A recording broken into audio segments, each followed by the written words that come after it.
Gênesis capítulo 23, nós vamos pensar sobre esse tema, vida na morte. Nós estamos numa série de pregações em Gênesis, começamos lá no capítulo 12 e já estamos chegando ao fim, porque nós vamos terminar no capítulo 25. Então hoje é o capítulo 23, nós só teremos mais 2 encontros meditando nessa série. Eventualmente você perdeu alguma dessas séries, você quer recapitular, pensar, todas as pregações estão no canal do YouTube da Igreja Mosaico, tá bom? Mosaico, @MosaicoIP, acho que é isso, né? Não é não? É IP Mosaico? Não, é Mosaico IP mesmo, Mosaico IP, tá bom?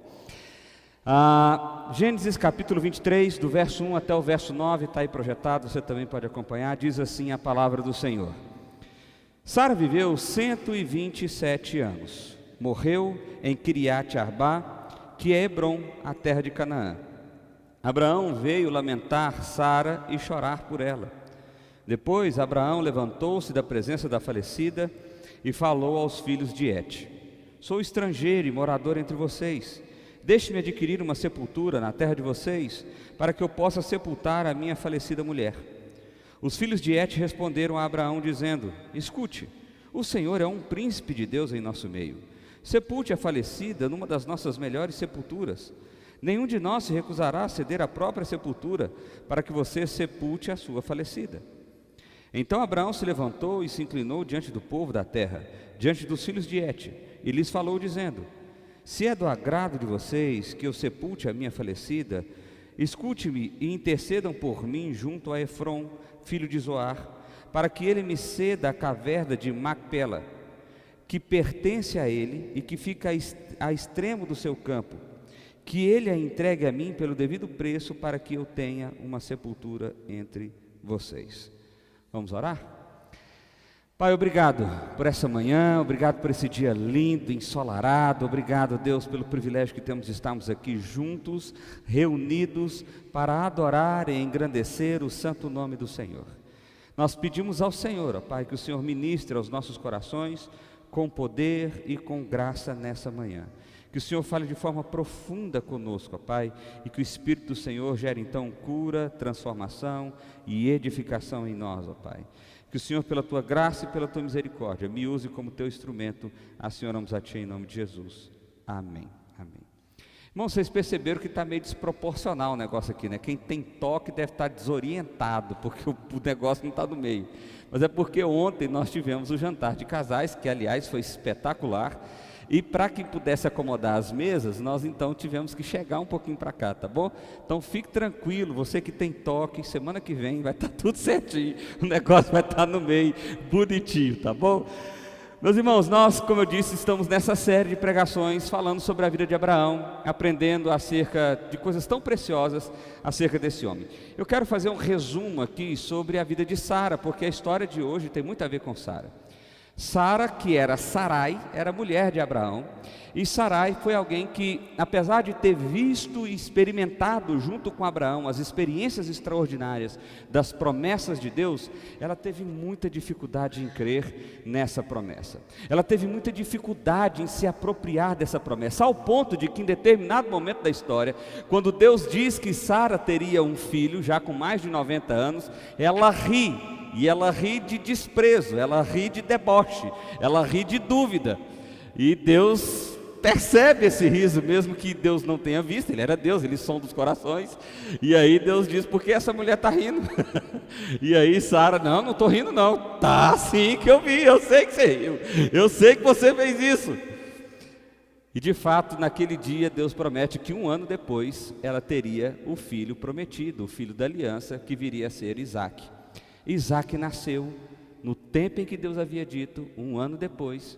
E aí, de repente, agora Sara ri, mas ri de alegria, de entusiasmo. E ela diz: quem diria que com mais de 90 anos eu amamentaria uma criança? Quem diria que eu teria essa possibilidade, essa capacidade, visto que o texto já tinha mostrado para nós que Sara já tinha cerrado a madre, ou seja, ela já tinha passado pelo período de menopausa, ela não poderia biologicamente mais nem gerar filhos, muito menos amamentar. mas Deus, que é o Deus que cumpre as promessas dele, ainda que pareçam impossíveis, fez com que tudo isso acontecesse. O que nós observamos na história de Sara, isso também acontece com Abraão, é que desde o chamado de Deus para Abraão, lá no capítulo 12, até o desenvolvimento do capítulo 22, nós vimos que há um desenvolvimento de maturidade no coração de Sara e de Abraão. Há um desenvolvimento de entendimento, de relacionamento com Deus, sobre quem eles são, sobre o que Deus espera deles e sobre como eles vivem segundo a promessa de Deus. E agora nós vamos ver o relato da morte de Sara. E tem coisas preciosas demais para a gente aprender aqui. O verso começa dizendo o seguinte: Sara viveu 127 anos. Sara viveu um longo tempo. Sara viveu muito. Sara viveu o suficiente para ver o seu filho nascer, o filho prometido, e para ver ele crescer. Lembre-se que ela tinha cerca de 90 anos quando Isaac nasceu, e aqui ela está com 127 anos. Então, Isaac aqui já era um homem feito, Isaac aqui já era um homem desenvolvido, Isaac aqui já era um homem que ela teve o privilégio de ter como filho. Ainda que idosa, ainda que mais velha, ela teve a oportunidade de desfrutar da presença daquele filho amado. E isso nos precisa lembrar que a vida é um presente de Deus. A vida é um presente de Deus. Seja ela curta ou longa, a vida é um presente de Deus. Eclesiastes diz que é melhor você entrar numa casa onde está tendo um funeral do que na casa onde está tendo uma festa. E o texto de Eclesiastes diz isso porque diz que quando nós estamos na casa do funeral, a reflexão nos nossos corações, a profundidade na percepção da experiência da vida. É muito possível que você tenha passado pela experiência de um luto difícil, de alguém próximo, de alguém que você amou e amou de forma intensa. E é extremamente difícil ver essa pessoa descer à sepultura. Mas uma coisa que nós não podemos esquecer quando isso acontece é da vida que ali existiu, do presente da vida que foi dada àquela pessoa, ainda que tenha sido um tempo mais curto, ou se foi um tempo longo, aí é ainda maior o privilégio. Verso 2 continua dizendo assim: morreu em Kiriat Arba, que é Hebrom, terra de Canaã. Algumas coisas que nós precisamos aprender aqui sobre a realidade da morte. Primeiro, Sara era amada por Deus. Sara viveu experiências incríveis com Deus. Sara deu fruto, o filho da promessa de Deus. Mas isso não faz de Sara alguém que não experimenta a morte. Todos nós somos vulneráveis à realidade da morte, por mais amados por Deus que nós sejamos. Por mais amados por Deus que nós sejamos, nós precisamos viver essa vida com essa percepção. Nós vamos morrer. Nós vamos morrer. Isso não é sinal do desprezo de Deus, do descaso de Deus, do ódio de Deus, da maldade, seja, eu não sei o que você pensa sobre isso, mas isso é uma realidade da vida. Segunda realidade que nós precisamos ter aqui: a morte, apesar de ser natural, ela é antinatural. Ixi, fiquei igual a Dilma agora. Não, é o seguinte: apesar da morte ser natural para nós, nós não fomos criados para a morte. A morte é uma consequência de uma realidade, de uma humanidade que escolheu caminhar à parte de Deus, independente de Deus. Quando Deus criou Adão e Eva, Ele os criou para a vida e para a vida eterna. Mas havia uma árvore chamada árvore do conhecimento do bem e do mal no meio desse jardim, e que se eles comessem dessa árvore, eles conheceriam a realidade da morte. E ao fazerem isso, eles fariam isso desobedecendo ao Senhor, escolhendo um caminho de independência do Senhor. E é por isso que quando a morte chega no nosso lar, ao nosso redor, ela é sempre motivo de incompreensão. Pode ser um caso mais óbvio do mundo, a pessoa tem 138 anos, todas as doenças do mundo, internada há 4 anos na UTI, quando morre, foi nova demais, foi jovem demais, foi inesperado demais, poderia durar mais um pouquinho. Por quê? Porque nós somos criados para a vida, a sede de vida do nosso coração. Mas a morte passou a ser uma realidade por causa da consequência do pecado, porque nós escolhemos caminhar independente de Deus. Pastor, então se Adão e Eva não tivessem comido daquele fruto, daquela árvore do conhecimento do bem e do mal, eles estariam vivos até hoje? Sim, eles estariam vivos até hoje, estariam, mas não foi isso que aconteceu. Porque não foi isso que aconteceu, então nós temos a realidade da morte como consequência da queda da humanidade. Terceira coisa que nós aprendemos com a realidade da morte: a fragilidade do homem. Eu não sei se você já percebeu, mas você não é o Superman. Sabia disso? Você não é alguém que é o homem de aço, que é alguém que vai vencer todas as batalhas, que é alguém que está acima de todos os medos, que é alguém que está acima de todas as circunstâncias, que é alguém que está acima de tudo. Não, não, não, não. Você é um homem, uma mulher frágil, vulnerável. A qualquer momento nós podemos nos deparar com a realidade da morte. Uma vez eu conversando com um ortopedista amigo, ele disse assim: pastor, se você soubesse o quanto o nosso corpo era frágil, nós nem sairíamos na rua. Há tantas possibilidades da gente morrer por besteira. Por exemplo, na família do meu pai, há mortes muito estranhas assim. Por exemplo, a mãe do meu pai morreu da seguinte forma: meu avô parou o carro e ela foi atravessar a rua para chegar na sua casa. Ela estava atravessando a rua, veio uma bicicleta, eles se desentenderam ali, ela caiu, bateu a cabeça no meio-fio e morreu. O irmão dela, tio do meu pai, estava num restaurante comendo peixe, engasgou com espinho, teve algum problema mais sério ali naquele negócio e morreu. É por isso que eu não como muito peixe. Nós somos vulneráveis, meus irmãos. Nós somos vulneráveis. E você precisa ter senso dessa realidade. Nós somos frágeis.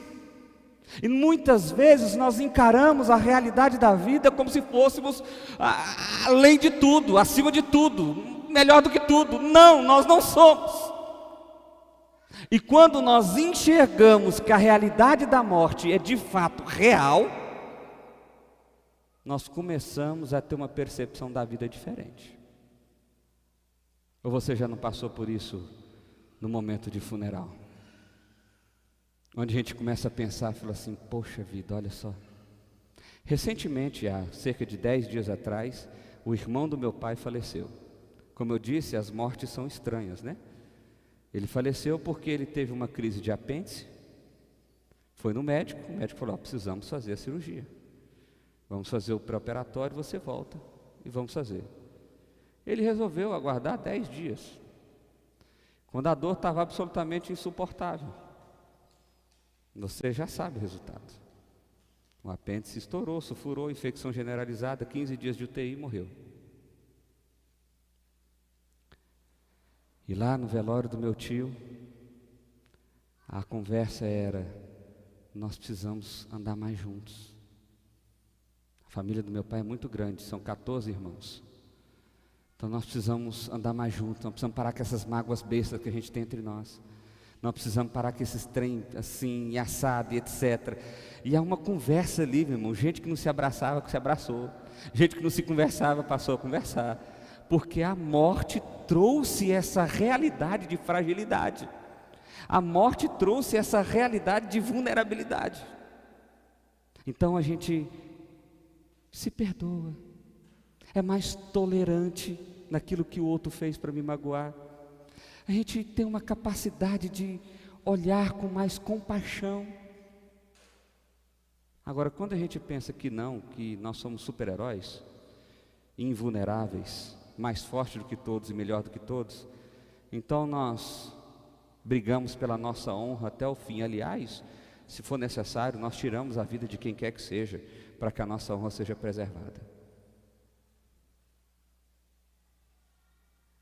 Mas o texto continua. Abraão veio a lamentar Sara e chorar por ela. Aqui outra lição importantíssima que a gente aprende. Está tudo certo sofrer com a morte. Está tudo certo. Quando alguém que nós amamos morre, isso gera dor no nosso coração. E está tudo certo você chorar. Está tudo certo você gritar, berrar, como eu vi ali há 10 dias atrás, como eu disse, um dos filhos do meu tio, 22 anos de idade, estudante de medicina, tentou acompanhar o pai durante o tempo que estava internado. Quando foi para pôr na sepultura, e essa normalmente é a parte mais difícil, aquele menino urrava, berrava, ele gritava, as pessoas ao lado tiveram que segurar ele, porque dói, e está tudo certo sentir essa dor. Não tem nada, tem gente, eu já ouvi esse discurso, que dizia assim, não, mas se você é crente, você não pode ficar sofrendo desse jeito, não. Você sabe que a pessoa vai para uma situação melhor, nós vamos para o céu, a nossa esperança é que Jesus fez. Não, uma coisa não anula a outra não, meu irmão. Porque nós queremos pegar, tocar, abraçar, sentir o cheiro, e a gente sabe que isso não vai acontecer amanhã mais, e por isso dói, e por isso nós sofremos, por isso lágrimas caem, e está tudo certo. Abraão não tinha dúvida sobre o amor de Deus para com Sara. Abraão não tinha dúvida sobre quem Sara era para Deus. Mas quando ela faleceu, ele chorou.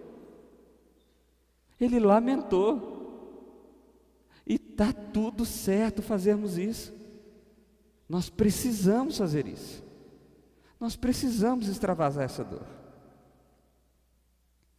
Aí o texto continua. Depois, Abraão levantou-se da presença da falecida e falou aos filhos de Et: sou estrangeiro e morador entre vocês, deixe-me adquirir uma sepultura na terra de vocês, para que eu possa sepultar a minha falecida mulher.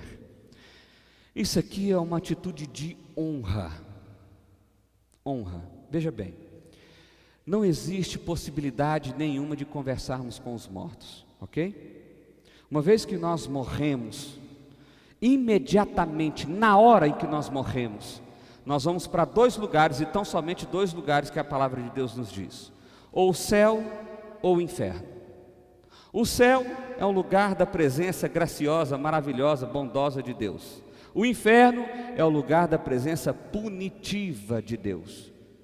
Como a gente falou agora na escola dominical, no inferno atualmente só tem pessoas, não tem nenhum demônio. Satanás não é dono do inferno, ele não manda lá. Quem manda no inferno é Deus, quem criou o inferno é Deus, quem controla o inferno é Deus.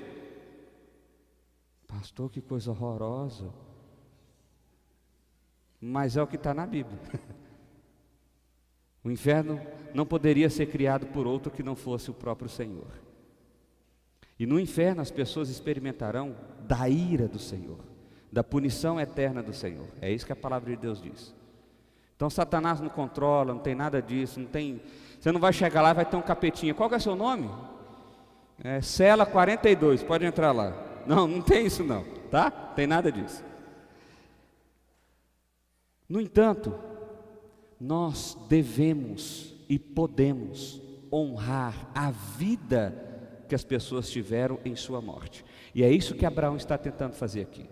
Abraão está vendo a necessidade de sepultar aquela mulher, e não em qualquer lugar. Ele quer uma propriedade para chamar de sua, para que ele possa honrar a vida da sua esposa na morte. E isso nós podemos e nós devemos fazer. Ou seja, nós não deveríamos falar mal dos mortos, nós não deveríamos debochar dos mortos, nós não deveríamos desprezar. Morreu, é só corpo mesmo, joga para lá, está tudo certo. Não. A palavra de Deus nunca vai lidar com essa realidade dessa forma. Nós honramos. Sabemos que é uma pessoa morta, sabemos que não tem vida, sabemos que não tem comunicação, mas fazemos isso para honrar a vida que Deus deu àquela pessoa. Beleza? Tranquilo? Ótimo.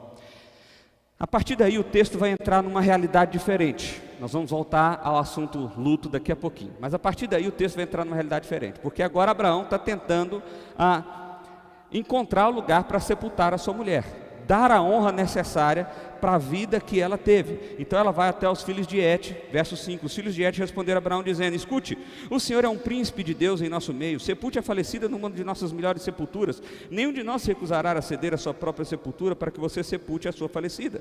Então Abraão se levantou, se inclinou diante do povo e da terra, diante dos filhos de Et, e lhes falou dizendo: se é do agrado de vocês que eu sepulte a minha falecida, escute-me, intercedam por mim junto a Efron, filho de Zoar, para que ele me ceda a caverna de Macpela, que pertence a ele, que fica no extremo do seu campo, que ele a entregue a mim pelo devido preço, para que eu tenha uma sepultura entre vocês. Então olha só, Abraão, um homem poderoso. Você vai lembrar na nossa história que Abraão já teve guerras, ele venceu 4 reis diferentes só com a sua tribo. Então Abraão, um homem rico, um homem poderoso, de um grande exército, quando ele chega então nessa cidade para falar com os filhos de Et, os filhos de Et falam assim: não, que isso, Abraão? Abraão, o que é meu é seu. Que é isso? Sepulta onde você quiser, está tudo certo. Só que havia uma questão cultural ali que era um problema.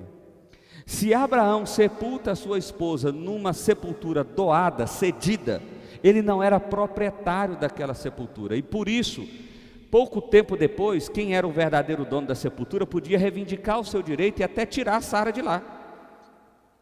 Então Abraão não queria que isso acontecesse, ele queria um lugar de direito, um lugar que lhe pertencia, e por isso ele tinha até um lugar em mente, uma certa caverna, de um homem chamado Efron, na terra de Zoar. Então ele intercede junto aos filhos de Et e diz assim: olha, faça o seguinte então, se vocês me acham assim uma pessoa honrada, intercedam junto ao dono dessa propriedade, para que eu possa comprar essa propriedade pelo devido preço.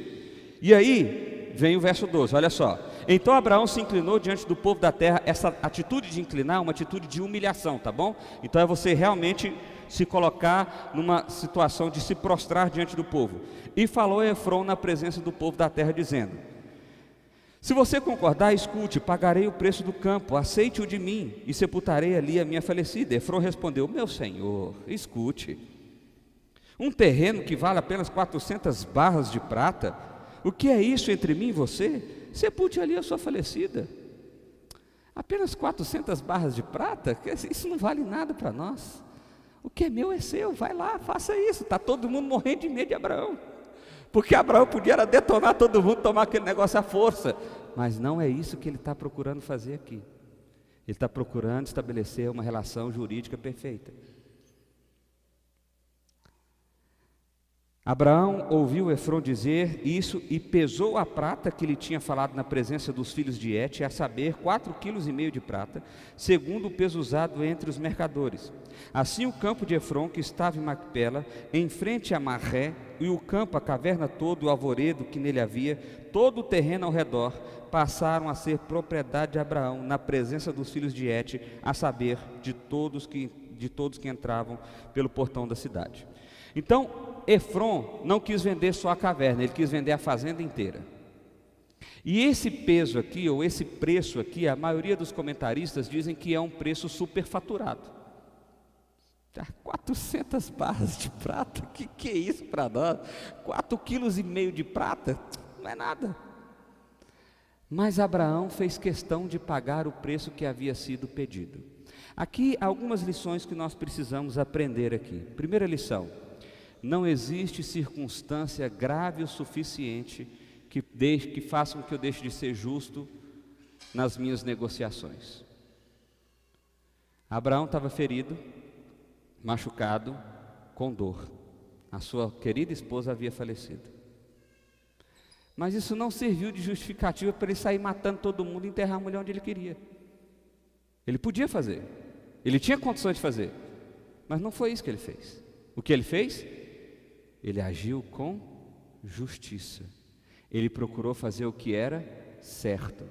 Abraão aqui está demonstrando a maturidade que ele construiu na presença de Deus ao longo de anos de caminhada, ao longo de anos de experiência com Deus. Ele agora está demonstrando o caráter forjado por Deus nele, e esse caráter é formado por pelo menos algumas características. Primeiro, humildade. O pessoal via ele como o príncipe da terra enviado por Deus, mas o que ele fazia? Ele se prostrava diante daquelas pessoas, ele tinha uma atitude humilde diante daquelas pessoas. O que isso me ensina, meu irmão?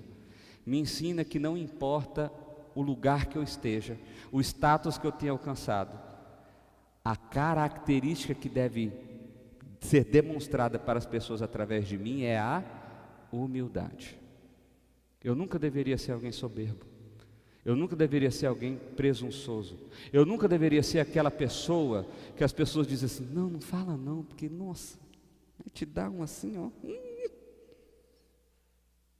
Porque isso não caracteriza o cristão forjado pelo Evangelho de Jesus. E vou remeter o agravante aqui, tá bom? Ele está em luto, ele está em dor, ele está só querendo fazer o que é certo de enterrar a esposa dele. Alguém poderia dizer assim: não, mas ele estava nervoso, então por isso que ele matou os filhos de Et tudinho, invadiu a fazenda de Efron, tomou conta de todo mundo e pronto, foi na marra. Mas é assim, pastor, vamos compreender. Abraão perdeu a sua esposa amada, então está tudo certo. Não está tudo certo. Não está tudo certo. Se o meu caráter é forjado pela minha caminhada com Deus, não importa a circunstância, pode ser a pior de todas, o caráter de Deus ainda é o que é expressado através da minha vida, através da minha história. Segundo, concordância e não imposição. Abraão, quando se depara com a realidade, os filhos de Et não, pode enterrar, tá? O que é nosso é seu, está tudo certo. Abraão, o que é 4,5 kg de prata? Não é nada, não precisa se preocupar com isso, enterra sua mulher lá. Não, Abraão não impôs nada. Abraão, sempre numa atitude de humildade, ele concordou com aquilo que lhe foi expressado. Terceiro ponto, ele fez um pagamento justo. Ele fez um pagamento justo. Eu já ouvi várias histórias de sociedades, por exemplo, que começam e não estão terminando muito bem. E aí um dos sócios diz assim: vamos desfazer o negócio. E aí o cara que quer desfazer, porque acha que a coisa não está caminhando legal, fala assim: eu queria comprar sua parte. Aí o cara que quer vender, o outro lado, põe a parte dele como 2, 3, 4 vezes o que realmente vale. E eu já ouvi histórias de pessoas que pagaram esse valor. Bom, eu preferi resolver esse problema do que arrumar um problema maior. Eu resolvi encarar esse negócio. E é interessante que das histórias que eu conheço que aconteceram isso, essas pessoas foram honradas. O negócio em seguida prosperou, caminhou, deu certo e a coisa fluiu. Mesmo que o valor pago aparentemente não tenha sido justo. Mas foi melhor do que entrar numa briga e numa confusão. Quarto lugar, publicidade. Todas as vezes que Abraão conversou sobre essa questão, ele fez de forma pública, entre os filhos de Et, na frente da cidade.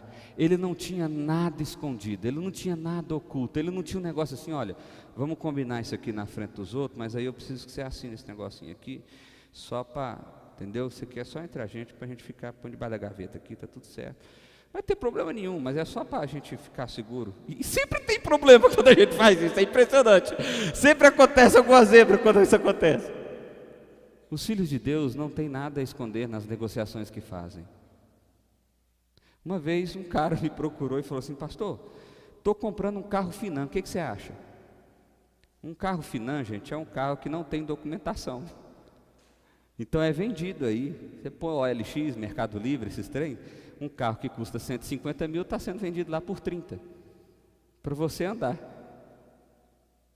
E eu falei assim: não é possível, esse cara não está me perguntando uma palhaçada dessa não, ele não está fazendo uma pergunta boba dessa não.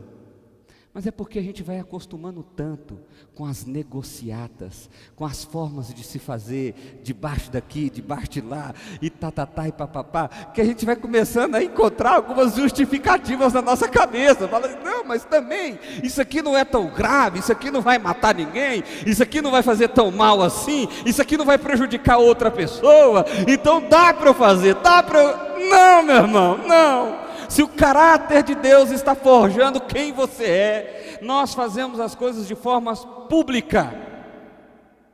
Pública. Nós não temos nada a esconder. Sexto lugar, nós tornamos oficial. É interessante que o texto diz o seguinte, olha só, verso 18: passaram a ser propriedade de Abraão, na presença dos filhos de Et, a saber, todos os que entravam pelo portão da cidade. Naquela época não tinha cartório, então como é que você tornava oficial um negócio que você fazia? E por isso que todos os negócios eram feitos à porta da cidade. Você fazia isso diante de muitas testemunhas. Quanto mais testemunhas, mais seguro, juridicamente falando, o seu negócio era. Abraão fez questão de fazer na porta da cidade, já chamou os filhos de Et de outra cidade para ir lá para Efron. As pessoas estavam entrando, vendo aquela discussão toda, vendo aquela conversa toda, e aí chegou-se à conclusão da negociação então feita. E aí agora ele pega e diz, olha, a propriedade me pertence. Por que ela me pertence? Porque eu tornei ela oficial. E aqui está acontecendo um negócio espiritual que ninguém está percebendo. Porque lá em Gênesis capítulo 12, quando Deus falou para Abraão sair da terra dele, para ir para uma terra que ele ia mostrar, ele disse que essa terra lhe pertenceria. E o que Abraão está fazendo aqui agora, meu irmão? Ele está tomando posse de forma oficial, de um pedaço daquela terra que havia sido prometida por Deus em Gênesis capítulo 12. É como que um estabelecimento, é como que uma amostra grátis que Deus está dando para Abraão, para ele perceber que aquela terra de fato seria da descendência dele, como ele havia estabelecido, como ele havia prometido. É mais ou menos o que acontece quando nós nos apropriamos agora mesmo de sermos cidadãos dos céus, apesar de lá não estarmos. Quando Jesus morreu na cruz, quando Ele pagou os nossos pecados, quando Ele assumiu a nossa dívida, Ele nos fez filhos dEle, Ele nos fez amados dEle, e agora Ele nos fez herdeiros do céu eterno. Mas alguém aqui está no céu? Alguém quer chegar lá hoje?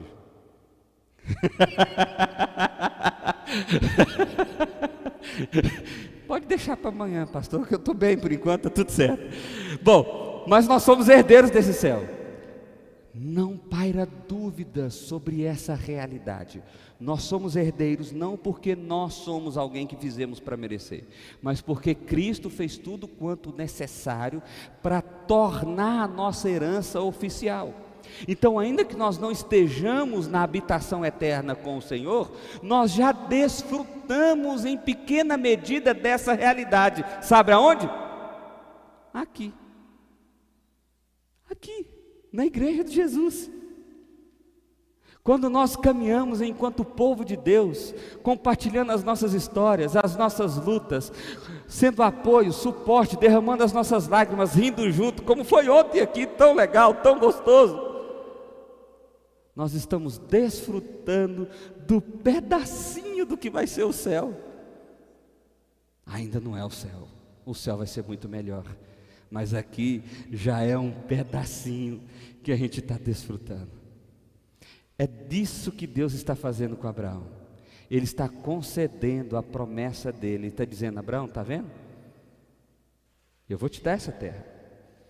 Por enquanto é só um pedacinho para você ter uma amostra grátis. Mas você vai ter, a sua descendência vai ter toda a terra. E aí o texto continua, verso 19. Depois Abraão sepultou Sara. Aqui algumas lições importantes. Deixa eu ler o texto todo, depois a gente vai para as lições. Depois Abraão sepultou Sara, sua mulher, na caverna no campo de Macpela, em frente a Marré, que é Hebrom, a terra de Canaã. Assim, pelos filhos de Et, se confirmou a Abraão direito de campo e da caverna que nele estava, como propriedade para servir de sepultura. Algumas lições importantes aqui. Abraão sepultou Sara. Sabe o que significa? Ele não viu Sara mais como uma pessoa viva. Parece bobagem o que eu estou dizendo aqui, mas não é. Tem gente que tem um apego tão grande pelas pessoas que se foram, que não consegue, no coração, sepultar aquela pessoa. Certa feita, eu conversando com um casal que tinha perdido um filho, eles disseram: olha, pastor, a sensação que eu tenho é que eu vou abrir a porta e aquele menino vai vir correndo. E eu sei que isso é pesado, eu sei que isso é difícil, mas nós precisamos sepultar os nossos mortos. Nós precisamos vê-los como mortos. As pessoas que morreram, morreram. Elas não estão mais vivas.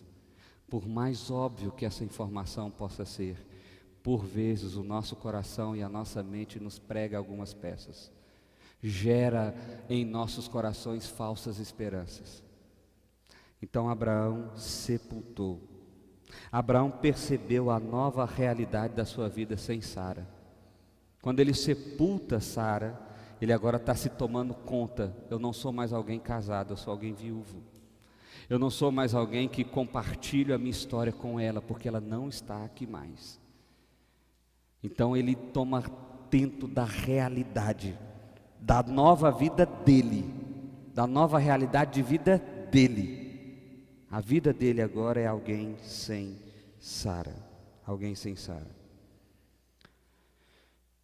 Terceiro, Abraão estava estabelecido na vida e na morte em Canaã. É o cumprimento, ainda que pequeno, da promessa de Deus. Porque olha só, ele comprou uma sepultura que não serviria só a Sara, mas serviria a toda a sua família. E Abraão mais tarde seria sepultado lá, junto com Sara. E ele estava sendo estabelecido aonde, gente? Na terra de Canaã, que Deus havia prometido quando tirou ele lá anos e anos e anos e anos atrás. Havia agora um ponto de estabelecimento daquela terra, daquela realidade. É o cumprimento da promessa de Deus. A terra prometida começa na morte, assim como o cumprimento da vida em Cristo começa na morte. Nós só vamos entender a realidade do que é viver em Cristo quando morremos. Por enquanto nós desfrutamos. Há um teólogo que ele gosta de usar a expressão do já e ainda não. Por exemplo, você é herdeiro de Deus, já, mas ainda não. Você é cidadão dos céus, agora, já, mas ainda não. Você é alguém que desfruta de intimidade plena com Deus, já agora, mas ainda não. Tudo que nós temos como realidade da promessa de Deus já nos pertence, mas ainda não desfrutamos dessa realidade completamente. Por quê? Porque isso só vai acontecer quando a morte nos alcançar. É com a morte que começa a vida, a verdadeira vida. Uma vez eu ouvi um pastor falando sobre o que é a eternidade. Não sei se eu já contei essa história aqui. Ele dizia o seguinte: a eternidade é como que você pensar num João de Barro. O João de Barro vem aqui no planeta Terra, pega um pedacinho de terra e vai voando até a Lua. Aí ele deposita lá um pedacinho de terra, como se isso fosse possível, tá, gente? É uma história, tá bom? E aí ele volta, pega mais um pedacinho no bico e vai até a Lua. Volta, vai até a Lua. Quando ele terminar de transportar toda a terra do planeta Terra para a Lua, está começando a eternidade. Está começando. Está começando. Se hoje a vida é muito breve, é muito curta, passa muito rápido, na eternidade não. Ela não vai ser nem breve, nem curta, nem vai passar rápido. E é isso que nós esperamos, é nisso que nós confiamos, é nisso. Como é bom, meu irmão. Eu já, acho que essa história eu já contei. Uma vez eu fui num velório, lá no Jardim das Palmeiras tem vários, lá em Goiânia tem várias salas assim, uma do lado da outra, né? E aí a gente estava lá velando uma pessoa, mas na sala do lado começou a cantar uma música, aquela música, Cristo vive em mim. aleluia, Cristo. E era um grupo de jovens assim, umas 60 pessoas. E aí eles começaram a fazer a caminhada de levar o caixão até a sepultura. E quando eles iam passando, a música ia ficando mais alta. Eles começaram a gritar mais alto. E aquele negócio foi tão emocionante que o povo estava assim: Cristo vive em mim! E eu pensei, gente, quem está aqui dentro desse povo é tudo doido. Esses crentes realmente não batem bem na cabeça, não. O que eles estão fazendo? Que bagunça é essa? E eu pensei, gente, o dia que eu morrer eu queria que fosse assim também. Eu queria que o povo começasse a... Não, tá bom, foi embora, tal, legal, mas... Pensa, que trem de Jesus é verdade, então ele está lá mesmo. Aquele negócio de eternidade é real, então está lá mesmo. Aquela promessa que nós começamos a desfrutar aqui um pouquinho só, Ele agora está desfrutando de maneira plena, total e completa.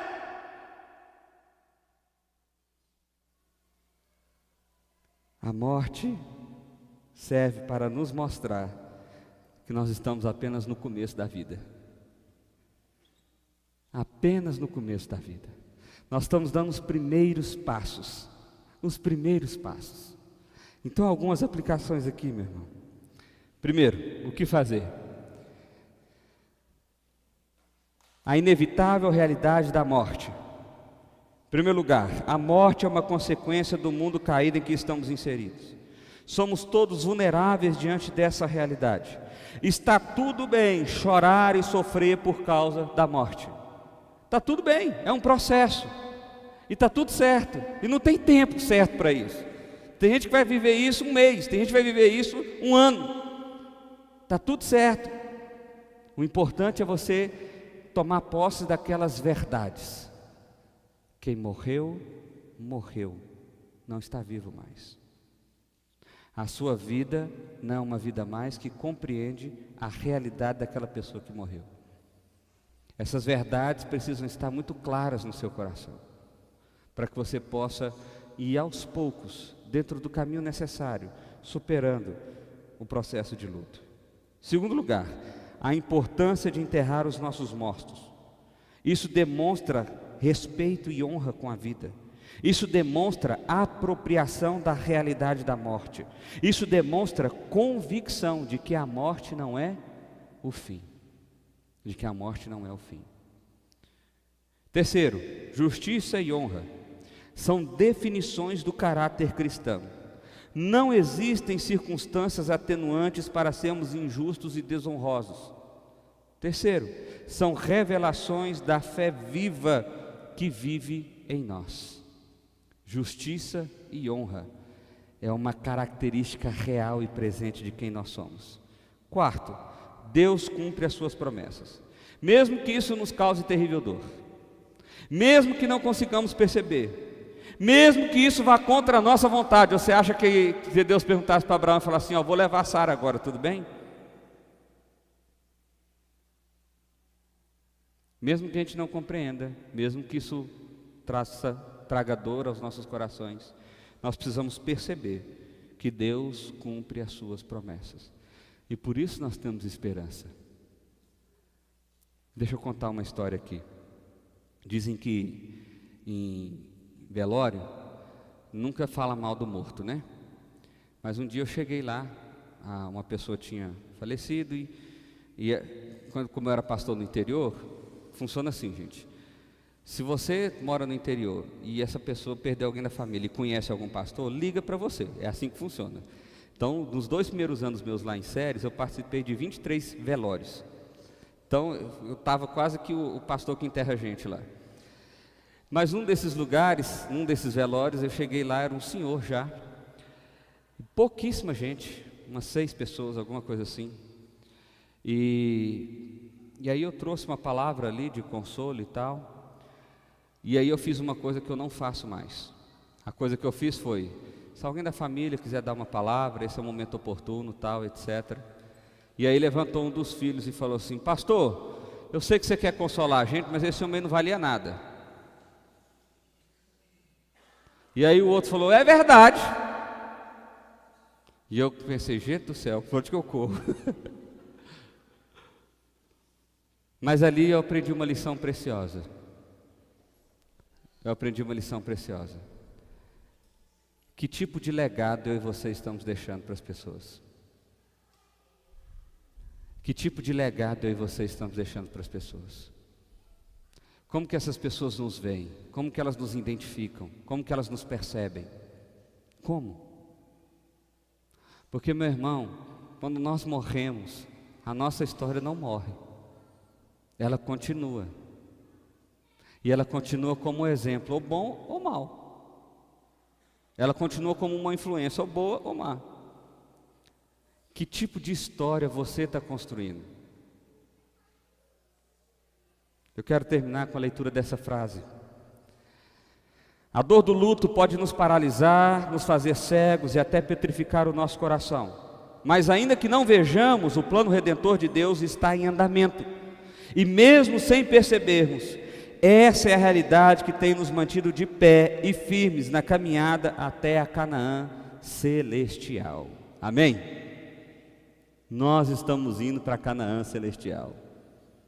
Há dores, há dias difíceis, há barreiras, mas tudo que está acontecendo está nos conduzindo a Canaã celestial. Vamos fazer uma oração? Pai, obrigado por esse tempo, obrigado por essa palavra, obrigado por essas reflexões, ó Pai, de um tema difícil.